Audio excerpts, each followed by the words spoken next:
I wanted to say that I was been recently fascinated by the flat Earth people Mm. because there's been a split in the community. Mm-hmm. First of all, the community is fascinating study of human psychology, but they did this experiment where I forgot who funded it, Mm-hmm. but they sent like physicists and flat earthers Mm-hmm. to Antarctica. Really? And the split happened because half of them got converted into round earthers. Wow. Well, good for them. But then the other half just went that it was all a psyop. Really? That's fascinating. Did somebody film that? That'd be a great documentary. Yeah, they did. They made a Mm. whole thing. This is just at the end of last year. There was a big. Hmm. I've been meaning because I think that's such a clean study of conspiracy theories Mm-hmm. because like there's so many conspiracy theories have some inkling of truth in them. Like there's some elements about the way governments operate or human Mm-hmm. psychology that it's too messy. Flat Earth to me is just clean. It's like spaghetti monster or something. Like Right. it's just a cleanly wrong thing. So it's a Right. nice way to Understand the discuss psychology. how a large number of people can Mhm. believe a thing.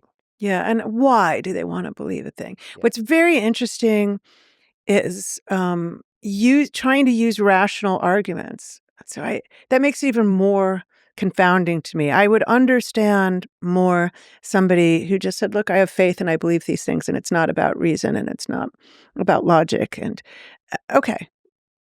I mean, I don't relate to it, but okay. Mhm. But to say I'm going to use reason and logic and to prove to you this completely orthogonal conclusion, that I find really interesting. So there's some kind of romance There's about reason and logic? yeah, but also there's questioning of institutions that's really interesting and important to understand. Well, I mean, I actually appreciate the skeptic's stance. I don't Scientists also have to be skeptics. We have to be childlike, Yeah. naive, and somewhat, in some sense, really open to anything, right? Otherwise, you're not gonna be a flexible. You're not gonna be at the forefront, but also to be skeptical. Mhm. So I have respect for it. I guess that's exactly what I'm saying is more confusing because to invoke skepticism and then to want to use rational argument, what is the other component that's going into this? Because as you said, this is something that's easily verified. I mean, we have people in space. So you have to believe a lot more machinery. Um, that's a lot more difficult to justify, explain as a wild conspiracy. So there's something about the conspiracy that stirs a positive emotion.